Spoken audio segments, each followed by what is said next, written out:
Hi, it's the 15th of June and it is.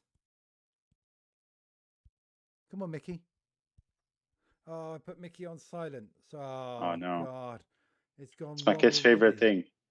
Right. There we go. It's 8:16. Good evening.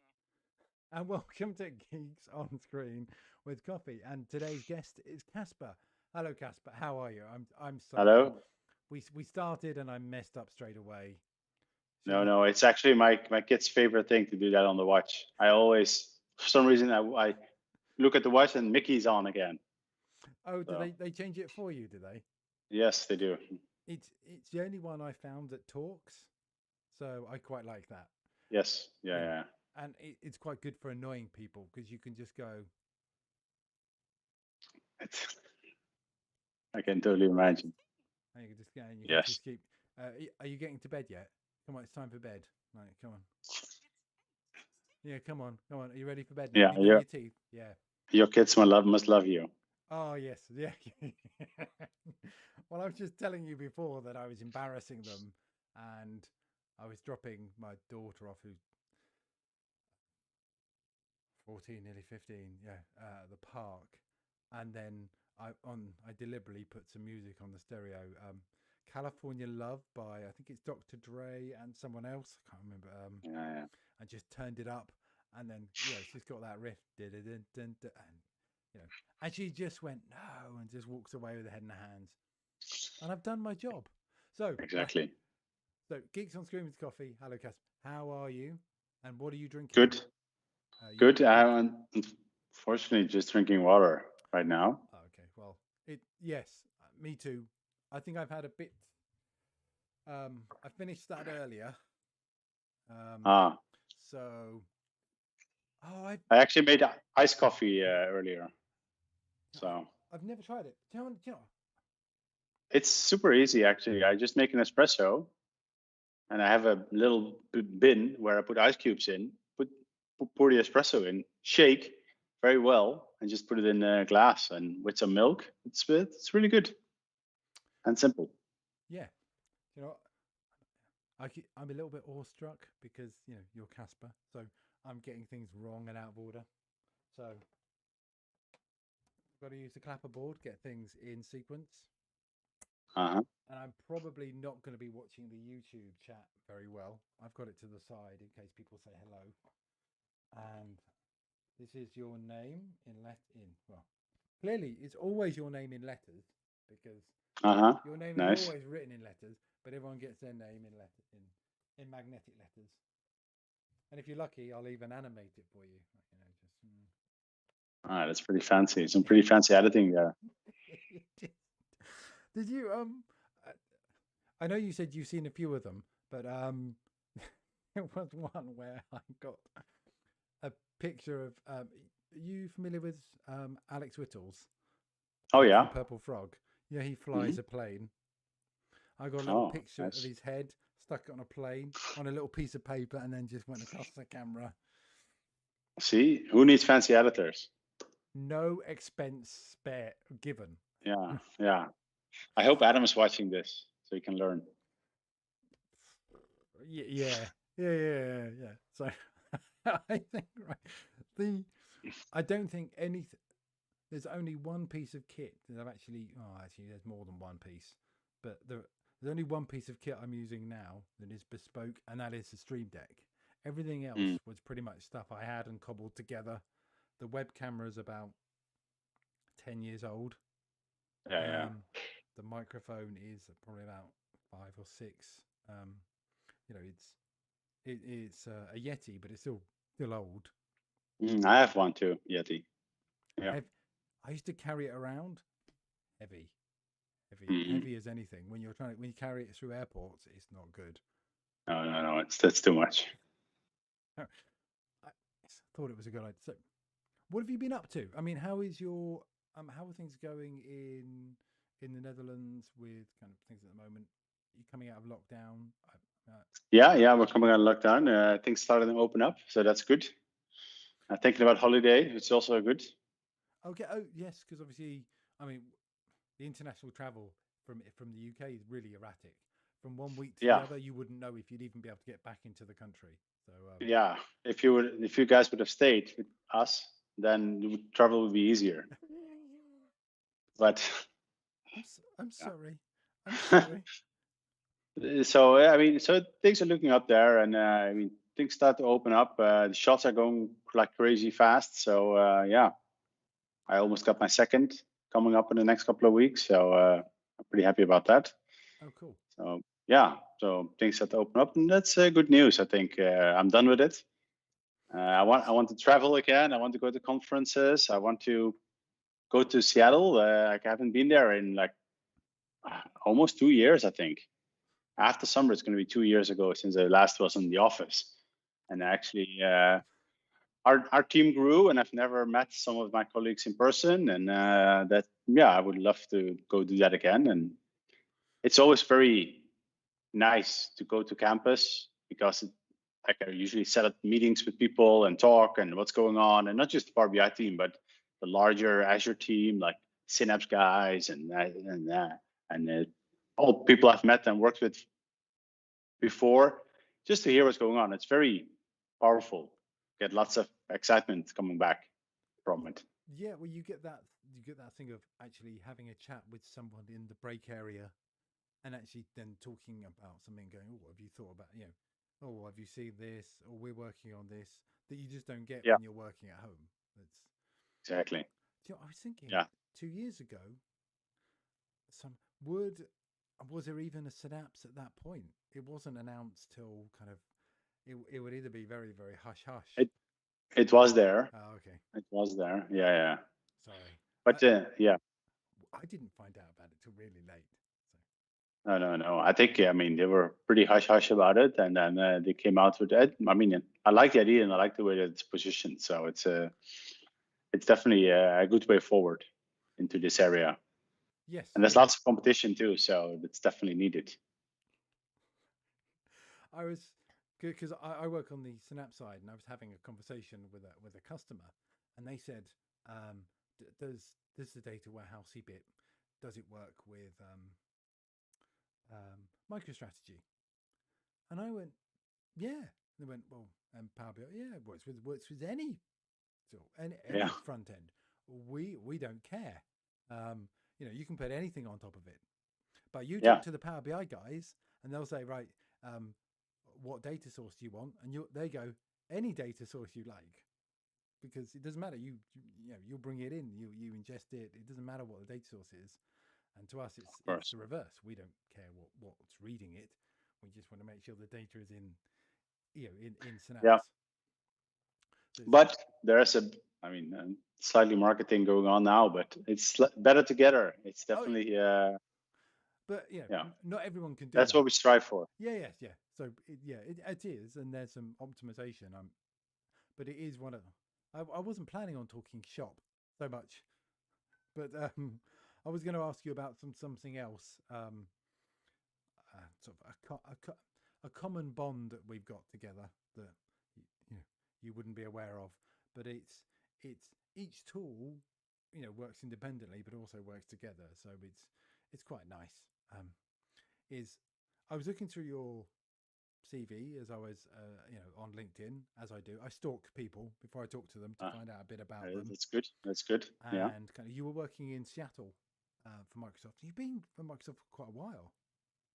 Yeah, 10 years actually. Over 10 years already. So what made you? And you were working out in Seattle. So what made you move out there? Was it the job, or were you out there already? No. It was definitely the job. It's actually quite an interesting story. I think always it's yeah. I mean, I started doing I was a BI developer, data warehouses, multidimensional models, reporting services, consultancy. So I was going to customers and doing things there. And then I heard about this thing called Power Pivot. That was Project Gemini. It was then. And then you can start loading in like millions of rows of data into Excel. And it's like, oh, what's this? And that was when it just started with the beta. I think it's 2009 or something, 2008. yeah, so I started playing with it, and I had a blog then, but yeah, no one looked at it. I actually looked at it. I think the blog is like 14 years old now or something. My blog. 14. Yeah. 14, but I started doing other things like there's lots of SSIS and reporting services and all of these things in the early days. And then I started doing with Power Pivot, and then I met Rob Colley through it, like on Twitter and blogging, and all of a sudden the guys from the product team started reading my blog. Like Amir Nets was commenting on my blog in 2009 and answering questions, and so I got like some traction there. And then in 2010, I went to TechEd. It's still called TechEd then, in New Orleans. And there I met Rob again in person, but also he introduced me around to a lot of the other people in the team, and we hung out for a week, and we drank a lot of, like they have this drink called the Hurricane there. Okay. It's like this big, and it has lots of alcohol. And you have a few, and then things become very interesting. So we had a few good nights there, and at the end he said, "Hey, I'm leaving the team. I think you should try and apply for it." And I was like, "What?" I never thought about that, and never dreamed that would be something I could do or should do, but said, I'll think about it. I went back home, and I talked to my then wife, and we discussed about what are we going to do, and what do you think? And yeah, she said, yeah, you should try it, see what happens. So I talked to some people again on the engineering team that I knew then, and apparently Rob had sent an email to the team, and Denny Lee, you probably also know, who now works at Databricks. But yeah, I knew him then too through Power Pivot and days, and he also sent an email to the team saying you need to talk to this guy. So I talked to them, and then I think it was like 2 weeks later, I was in Seattle. They flew me in to Seattle for a job interview. So I went there and did this job interview, and it's probably the heaviest thing I've ever done. I mean, I don't think they do it that way anymore. At least, I mean, I have done interview loops at Microsoft, and it doesn't seem like it's that heavy anymore, but maybe it's for everyone that heavy. But it started at 8 in the morning. I had jet lag, obviously. So it started at 8 in the morning, and then I had like 4 before lunch, and then I had a lunch interview for an hour and a half. And then first we had lunch for half an hour, and then we went to the guy's office. Jerry was the guy who ran the SRS team at that time. Yeah, he asked me this question like, okay, here's my whiteboard. I want you to design the vending machine of the future. And then he walked out of his office. I said, what the hell do I do now?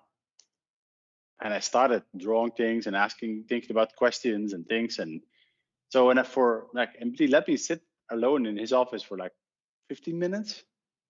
So I had to figure things out myself.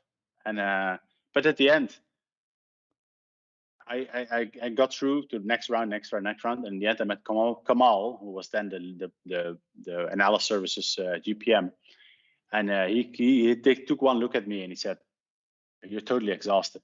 Let's just have a nice chat. Don't worry about anything. We'll just talk, and then you go back to the hotel and crash." And that's what happened. But I did get the interview. I did hear later that there was lots of debate whether or not they should hire me or not. But Oh, really? Well, they asked me all kinds of very hard developer questions. Yeah. And like you have to write code on the board and all of these things. And I'm like, yeah, no, but I made it. I'm still here 10 years later. So Yeah. Well, I mean, when you work at Microsoft, there's a lot of it is really about potential. Not really what you know right now is what you can do in the future and how you can grow. So, yeah. I heard later that one of the reasons that they decided to make a bet on me is one of the questions that my hiring manager actually asked me is, so at that time there was no tabular model, didn't exist yet. So I was the PMs who worked on the tabular model in 2016. Oh, actually, it's sort of 2012. And one of the things he asked me to do is, can you design SSMS for a tabular model? in my interview, and I came up with some ideas, but that was pretty radical at the time, different than what it was today. And that's one of the things that's okay. He's willing to make some chances, take some chances to think differently, and that's why we're hiring him. But yeah, So I mean, I was into SQL Server up to probably 2017 was the last version that I really played with in. But I really stayed away from the analysis services. And I have to say sorry because I know that it's your I know. but I was an engine guy, but I did a lot in reporting services and integration services. But I found it too difficult.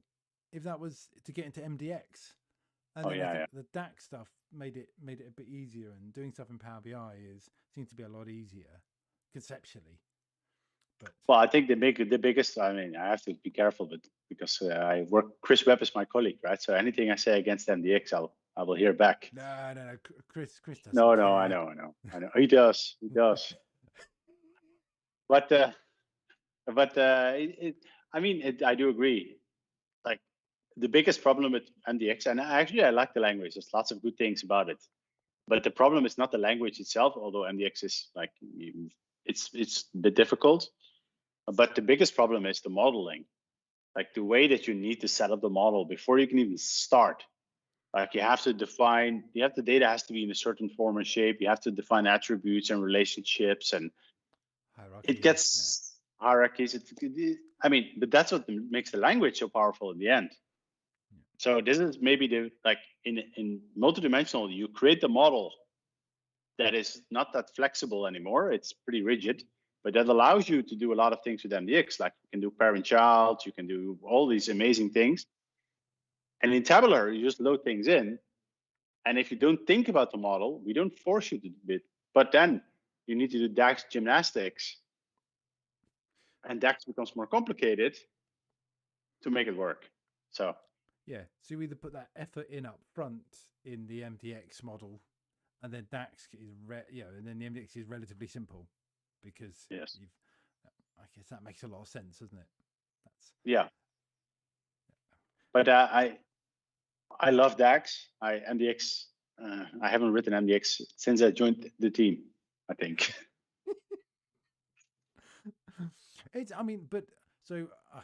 I guess someone who's looked at Power BI from the beginning, before using it, reports and stuff, using reporting services, and then this kind of desktop app thing turned up, called Power BI, and then with these, which I was always a bit confused. It took me a while to get my head around Power BI until I started thinking of it as three different things: the visualization, the M or Power Query, and then the DAX. And then when I thought about it like that, it became a lot easier for me personally. I don't know, kind of. Well, I think we have a more, as we call, a BI professional view of the world. Like we like to separate, like someone builds the model and someone builds the report, and like they take it in the traditional steps, the way we like. You take the Kimball Bible. I don't have it here; it's upstairs, but I have it. And that's the steps that they say. But for a business analyst, they just want to crank open the tool and just do stuff and get the results quickly, which is good. Yeah, but it's been quite, phenomenal from a product that was essentially came from nothing to then being one of the leader. If one of the leaders, if not the leader, like in the Gartner and stuff reports. Definitely. It's the product. You can't mention reporting without Power BI. Yeah. Or my favorite one, Power BI report server. Yes. Or reporting server. I know it's changed slightly, but it was always a bit of a joke. You can have Power BI report server, or you can have SSRS. What's the difference? Well, I can throw Power BI reports. One will host Power BI reports. Okay, well, I'll have that one. Yes, exactly. But I think, we've seen that now also. More people are actually moving to the cloud. So more and more people needed Power BI report server before. Now are happy to host the paginated reports in the cloud too. Yeah. So that's definitely, but it is definitely a challenge. It was very interesting time to be there. I was just at this nice inflection point where we started with Power Pivot. That was going really well, and then it kind of stalled in Office. It was very hard to ship it on in Office. Yeah. It was That the was add-in, part. wasn't it? It was the Yeah, it was the Power Pivot add-in, and then we tried to. But the problem was, no one like when we are trying to compete with Tableau or whatever it is, they say, well, we like Office we cannot update. No. We have Office is still 2007. We're not going to update to 2010. So, but Tableau we can install because it's a completely different product. So at one point we started thinking, okay, maybe with this being together, actually in Excel world, it's sped up also with a lot of customers that now are on the latest versions of Office too. So it's a bit better, but then it was really hard. Shipping in Office is hard too. was it? Oh, sorry. Someone's put a comment in. Not so random person that I'm incredibly quiet. Shall I just get closer to the mic? Sorry. I haven't got like dials and knobs to like dynamically change stuff. I'll just move this. I'll move the mic closer to my head. Will that work? Never mind. So Probably. I was at SQL Bits in Cardiff, and I think now my memory could be completely shot, but was Donald Farmer someone who was promoting Power? Oh yeah. Yeah. So Yeah. I just remember the guy with the long hair, the beard. Oh yeah. with the farmer name. I know Donald well. Donald is Donald definitely was big influence on me joining the team. Like he did his road shows all across Europe, and I saw him many times, and he was definitely talking about Power BI a lot. Actually, he has a great podcast on Rob Colley's podcast too, where Rob's interviewing. I think it's not that long ago, a couple of months maybe, with Donald Farmer talking about his experiences and how things went. And Donald. Yeah, unfortunately, I joined the team, and then I think 3 months later he left. Oh So, no. Yeah. Yes. Well, that's the way it works. Sorry, Bob. I can't crack up. I mean, I can get closer. If I get any closer, I'm eating the microphone. I think they can hear you really loudly. Maybe if you go, never mind. If you go quieter, I'll seem louder. Oh No, yeah, that won't work. I don't even have knobs here to make any changes. No, I could. All right, actually, what I could do is You can increase the gain on the. I think I turn the gain right down. But what I can do is go into the yet. Actually, I can see it's really low. Yeah. All right. If I do that any better? Look, do. Sorry. That's what you get when you try and dynamically change stuff afterwards. Sorry, it'll mess up. Yeah. So it's super hard. And then when you started Microsoft, you moved around a couple of teams and you moved back to the Netherlands and stuff. I actually always was in the same team, Power okay. BI, but I mean, it was internally it was different. This Power Pivot, tabular model, but it was always the same team. Oh, okay, all right, okay. It's just when after. Sorry. Yeah, go ahead. I just when you look at LinkedIn, it looks like they're different roles, but. Yeah, I mean, there's slightly different roles because there's different things that I've done, but it's always on the Power BI team. So I kind of I went to a lot of different areas actually, like the tabular model, Power Pivot, Power BI desktop, actually the Power BI embedded, the API stuff I did for a while too. And then, I moved back to the Netherlands after 6 years in Seattle. Yeah, moving back. Is that because the weather's awful? No, the weather is not awful. The weather is actually, I love the summers in Seattle. It is probably one of the best things. I was talking to Ewan on the Spark team. People moan about the weather in Seattle, and we were saying, right, in Scotland and in England, we get horizontal rain. When the wind's blowing, they don't get that in Seattle. But actually, I have a theory for that in Seattle. So what happens is, it's because Seattle is actually on the same height as Paris. So it's quite south compared to for us. Yeah. So, but the majority of people in the US live more south than. So most of the people that move there come from nicer weather. Yes. For me, it was like bilateral movements. Like, it doesn't really matter. It's the weather here or the weather there. Yeah. But I mean, it's really nice in Bellevue. It's, they've got lots of, it's really pretty. And the way they don't have very tall buildings. In Bellevue, they do. But outside, when you're in the sort of the more residential areas, they don't have tall buildings. No, That's something, it's very beautiful. as But something it's far away. far away. Yes, yeah. But we will get back there. So what I was going to mention is, what is your favorite cheese? Oh, it's my favorite cheese. It's Eifois. I don't know if you know it. It's French, obviously cheese, and it smells amazingly bad, but it tastes amazingly. They say it's the Napoleon's favorite cheese. Yeah. Yeah, the problem is if you're walking up to the cheese and you're put off by the smell of the cheese, how do you get so close? So they package it. It's airtight. When you get it in the store, you won't smell anything, and you actually have to leave it out, so it almost like walks off the plate before you can start eating it. Oh, well, you really have to let it get to like room temperature properly. You eat it with a spoon. Oh, okay. It's very soft. Yes, it's okay. Amazing. It sounds awful. No, it's amazing. All right, I did want to mention, just because we have this in common, is I was looking back through your CV as I was stalking you, and you've done some stuff on SQL 6.5, but also, I'm going to use the term classic. It was ASP, but then it became classic ASP. Yes. What a language.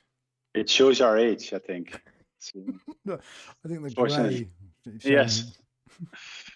I loved it, but it's like these days, it's so different. At least maybe it's for cowboy days, but DevOps and all these things, we're just changing ASP on the server in Notepad, on live running production servers.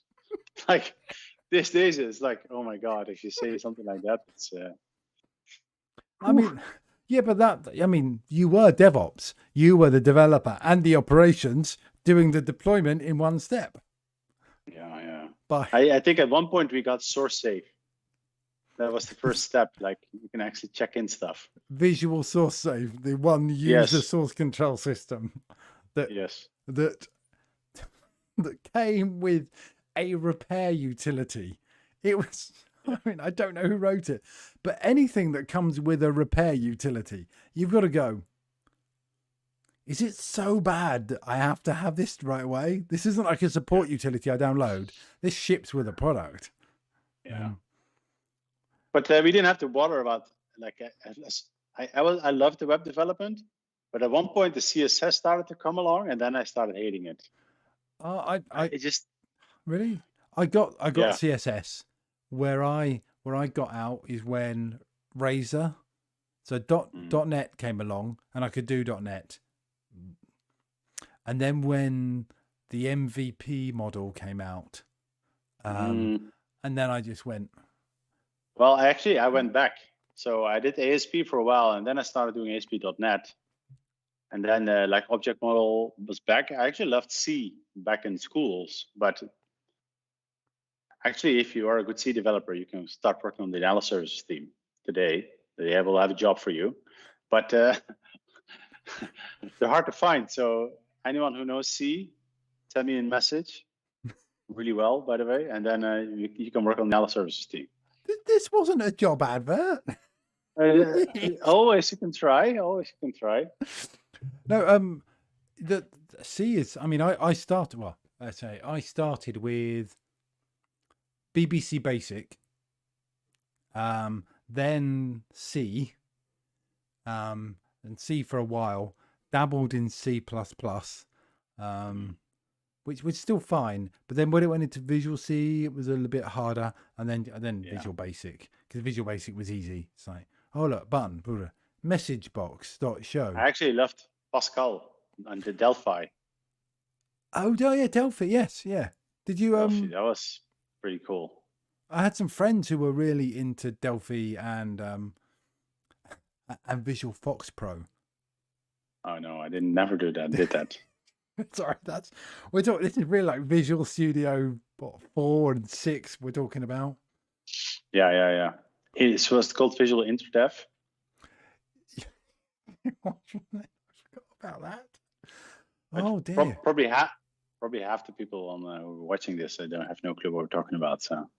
No, I mean, so Bob Duffy's just put in. Oh yeah, Bob knows. He still has a solution that's done with classic ASP and an ActiveX component. Nice. There's nothing wrong with that. It worked perfectly well. Yeah. Actually, my dad, he used to be a COBOL developer up until his retirement because there was always work for him. He worked at the bank.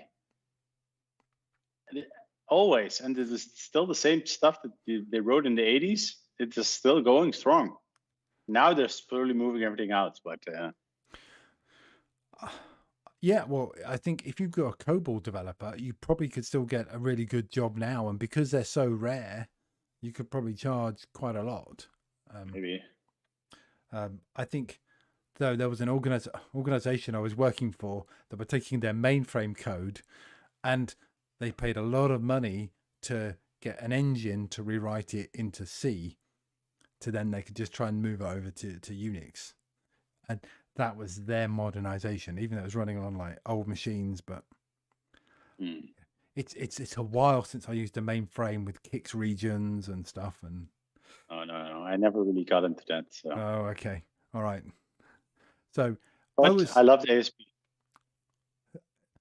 Yes, if you show me someone who hated ASP, and I'll show you someone without a soul. That's it's such a great language. Okay. So I was obviously stalking you on the Twitters, as I do, and I saw that. Well, that you saw there's some pictures of some rolls. Now, did you bake those rolls yourself? Yes, I did. Yes. Okay. So you did bake. There was some cheap batter, or they? No. I think they were like the rolls for burger rolls. Yeah. Yes. Yeah. So this was around the post around an Impossible Burger. Exactly. Yeah. The YouTube. So I follow this guy on YouTube. Actually, since pandemic, I've been following this guy on YouTube who does like a pro home cook. And he makes the most amazing recipes, and they're pretty simple. I can do them. And I'm not Matthew Roach, like kind of chef who's like amazing Michelin star kind of a food. I mean, I had the honor to eat at his place once. Like it was amazing, really amazing. So I'm definitely not that guy, but his recipes I can follow. So he has a recipe where he tests out the Impossible Burger, which is like the vegan burger, but you cannot get it here in Europe because it's what is the genetically modified soya or something or whatever. Yeah, which is not allowed here. But they have something like it, which I didn't use, but I followed the rest of the recipe. Like he has the buns are amazing. It's a lot of work, but they're amazing. My kids love them. So in the UK we have, I think it's I couldn't remember if it's the Impossible, but I think it might be the Beyond Burger. Could be that you can get, but also some supermarkets do their own pea protein burger, and they're very similar. But I think the Impossible Burger you can actually get them in in Burger King in the US these days too. The actual Impossible Burger. There was a problem with, I think it was them in the UK where they tried to do them where they were being cooked on the same grill as the meat. So although it was vegan, it was still being cooked in the same place with animal fat.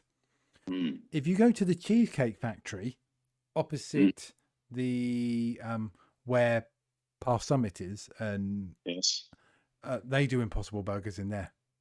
I'll have to give them a go.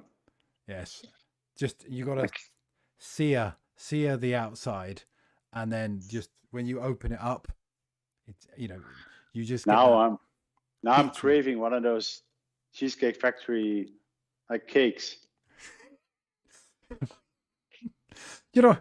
We went to the Cheesecake Factory, me and some other it was when we could get over to the US, and one of the people within the team in the group gave the camera to the waiter and said, "Can you take a picture?" So he took a picture and then turned around and then did the selfie of himself with us in the background.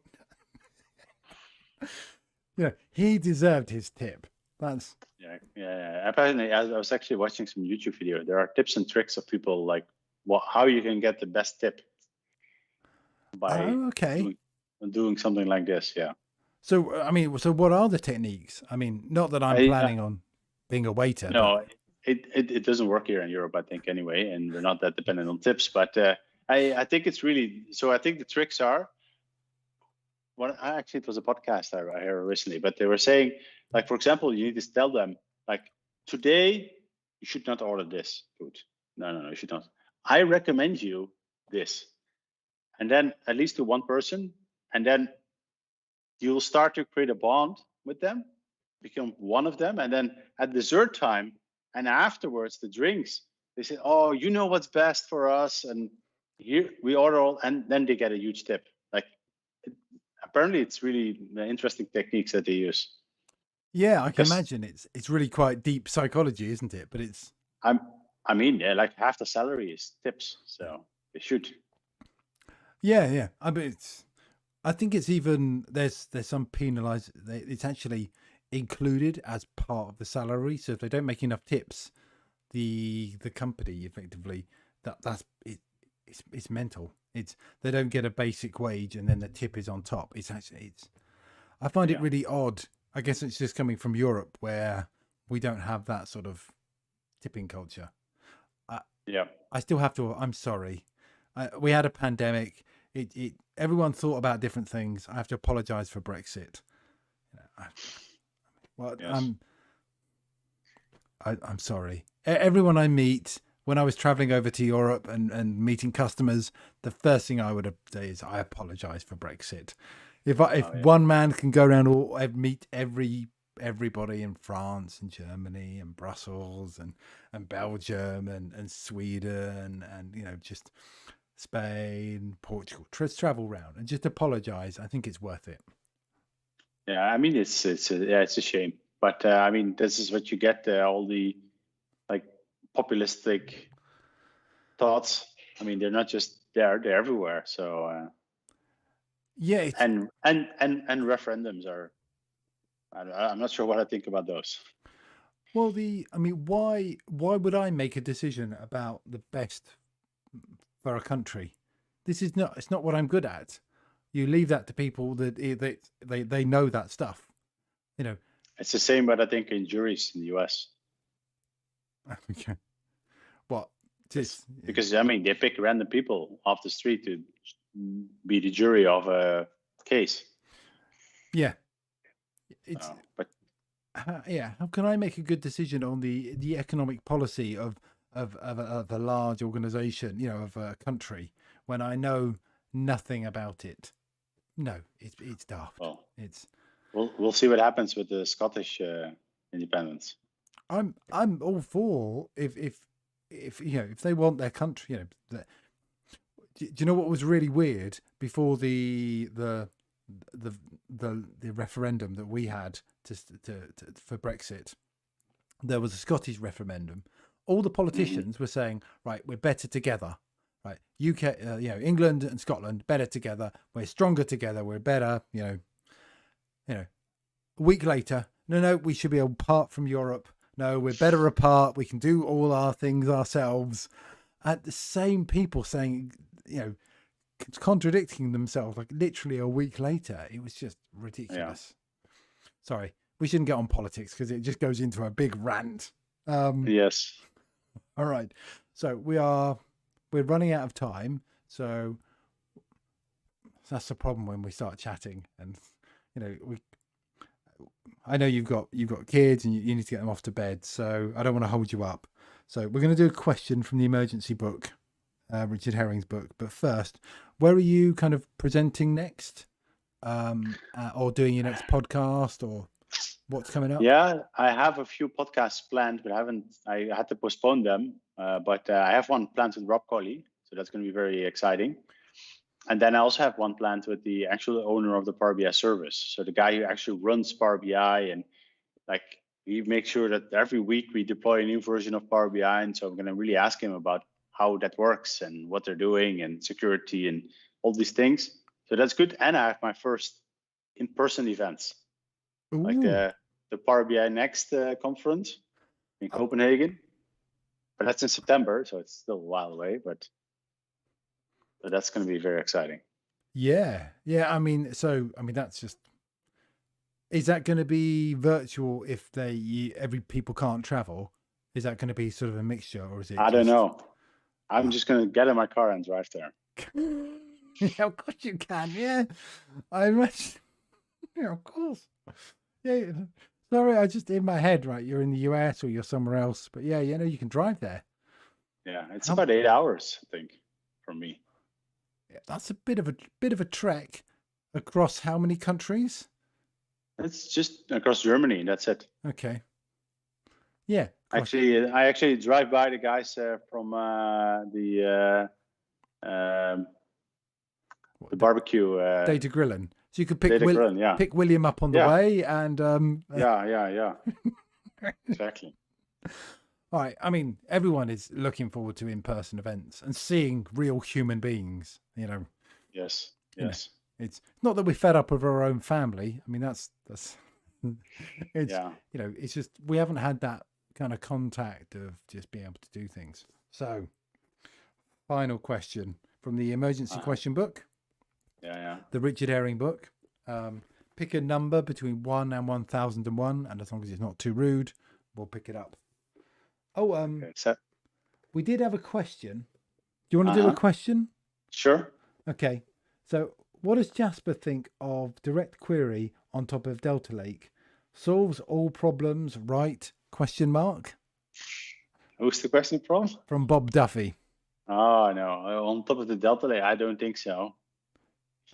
I mean, it definitely had. I mean, first of all, the Delta Lake is very interesting, and it's a very interesting way of looking at the data and to connecting to it. But I think direct query on top of anything is just already a challenge on how to look at the data and how to you're skipping several steps in the process, really, of like modeling and like getting data into a queryable state. But I think a combination of the Delta Lake with aggregations, that might become a bit more interesting. And I'm not 100% like putting some of the aggregations into the analysis services engine or in the Power BI data sets, having an aggregation layer there that serves like 80 to 90% of the queries, and then the 10% of the ad hoc queries, they go back to the lake and getting queried upon. The only thing I don't know, and I don't know enough about it, you probably know better than me, but like, how is the queries on the connecting to that data lake? How fast are they in response times? And how is the concurrency and all of the regular problems that we see? So you need to tune for that, and then things become better. Yeah. So they are pretty quick. I wouldn't put direct query over it unless if I wanted really snappy performance over any lake. We had a good. I mean, you watched the episode, I think, with Brent Ozar, where we talked about performance too. Talked about direct query, and he says, well, in Power BI or everything, it's milliseconds, right? It needs to be super fast. But when you start talking about like big data systems, it's like seconds or tens of seconds, which is still fast. But like I was working with one of the biggest customers from Power BI that we have, and he says, well, direct query is great on anything that they've tried everything, but we have spoiled that's what their words, we have spoiled our end users with Power BI, with the 30-pack engine, because they use the milliseconds. And now they have to wait seconds or tens of seconds for an answer. And they said, oh, it's too slow. So you got to remind them that how many years ago, it wasn't that long ago, where reports would only come out daily. You would get reports would process overnight, and then they would get stuff in the morning. Actually, there's lots of interesting things. Like hybrid tables is coming, that you can have like only the most fresh data in direct query mode and the history in import mode. So there's lots of interesting things, streaming data flow. So there's lots of interesting things happening in that area too. So Delta would be really interesting to import into the Vertipack engine, because you've got the base and then you've got all the time, all the ability to slice through the time, because each version effectively Yeah, but you know how that whenever you start talking about things like that, then we used to have the slowly changing dimensions and things like this. It's such a nightmare to actually, no one understands the reporting anymore, because you have to pick which version of time do you want to see. And so what do we call them? Temporal. So effectively, when you go fully temporal on the system, it's about not what's the right answer. It's what was the correct answer at this point in time, and it's a very, very subtle difference. yes, But I've worked on systems, including an old ASP one, where we had that. We had kind of all the versions, and you could go, what did it look like this day? What did it look like this day? It had stock and values of prices of stuff coming in, so you could say, well, what was it on this day? What was it this day? You know, what were the sales like 2 weeks ago in this department? You could compare it. But I think that Delta is very interesting. I just don't think it is the be all and end all. I don't know whether you get this, but everyone's saying, we've got to have Delta Lake support. You've got to have it. It's got to be great. And you go, well, I mean, it's continuously all the time. There's new things that we need to have, so it makes sense. Yes, and you go, well, what's more important? When you say what's more important, is it this feature or this feature? Then one customer says, oh no, that feature is more important. Then another customer says, it's this feature. I mean, this is my job. This is what we do all day, every day, because we hear so many features and so many questions. Actually, my colleague Matthew Roach were in a really good blog post on this last week about listening to the customer. So we I mean, it's part of our job. With me and my team, like with Matthew and all these guys, we listen to all the feedback and then we aggregate all of that back and then present it back to the Power BI leadership team. And it's, there's so many questions, so we need to try to get the common denominator out. And that's the one that is trending to the top.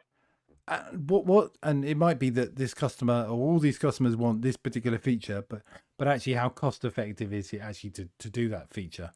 Are people really getting the value, or is it just a tick box exercise to compare with another product? Well, sometimes you have to tick boxes too.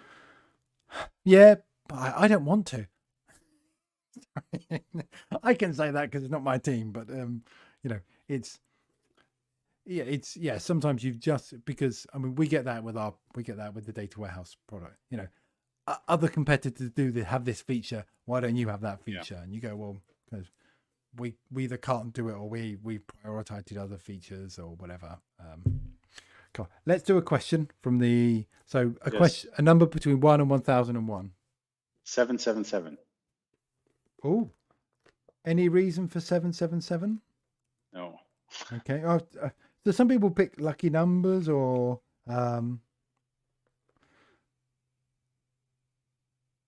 okay, so this will be interesting. I don't have my glasses, but okay. Do you have a family Christmas tradition that you considered normal, but then found out that nobody else does it? I think it's very British, probably. Because I don't think we have many big Christmas traditions here. We just have Christmas dinner and that's about it. But no, like pulling the cords and wearing the hat and. You don't have a Krampus or a German Krampus. So we do have, but that's not Christmas, but that's Dutch. I mean, maybe that's more of a national thing than a family thing. But like we do have something that is pretty. When I was a kid, it was pretty normal. Like we had like Sinterklaas, which comes from that same Krampus and things like this too. But he has this started in like the 17th century or 18th century, and he has a helper, and the helper is Black Pete. So, it's not very. I mean, it's pretty bad if you think about it. But as a kid, you just don't think about it, It's they just come around and they play and they give you candy and it's just joyful and happy. But once you get older, you start thinking, and especially after I moved to the US, and even in the US they celebrate this party. So Black Pete comes with Sinterklaas, and every American who sees this is like, oh my God, what is the hell? What's this? It's just, yeah, it's really bad. You cannot do this. And Netherlands, it's everywhere. And even now it's starting to change. So now they're not black anymore. They are rainbow colored and things like this. Okay. So, but that's definitely a thing I thought was very normal when I was a kid. Never thought about it. Yeah. There are some traditions that go back in English folk traditions where that people will effect will put black makeup on their charcoal or whatever on their face. Yeah. I'm not sure whether it comes from working down in a pit or whatever it becomes, But so that's what they said, because he comes down the chimney. And it's covered in soot. But the story doesn't add up. So okay, when you think about it, the story doesn't add up because he has red lips. Like that's definitely how they would do it in the 50s and the 40s. Like, so it's not correct, and they stop doing it. Yeah, so there's a lot of traditions which now people go, we won't do that anymore. No, but it was fun when I was a kid. Like I had no clue. Even now, even now when I listen to songs, or even maybe in the 90s or whatever that I listened to, and I thought, seems like a normal song. You go and listen to it now, and you go, I don't know. Like I was watching some video clip recently, and it's like almost like you're watching some X-rated movie, and it's like it was very hip. Like I didn't even remember what the name was. I think it was like, yeah, I can't even say it out loud here on the As soon as we say it here, but it's in the top 40. Well, I think "Jump Around" by House of Pain has got some very questionable lyrics in, and I remember listening to that, and not really paying attention to it. Or even the musical Grease has some very dubious morals in, and everyone goes and watches it. Or Back to the Future 1 just has some, it's really. If you ever watch any of the documentaries on that movie, they, Marty McFly and his mother and stuff. It's I don't know how they got it made. It's really bizarre. But you don't dig into it too much, and it's just like it was enjoyable movies, all of them. So yes, they are. But just like everything, you just don't dig below the surface. Yes. I can't believe they got away with Jaws.